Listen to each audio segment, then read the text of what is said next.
Mufasa's death is a terrible tragedy.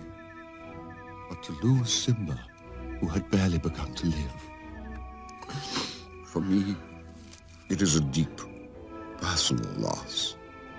So it is with a heavy heart that I assume the throne.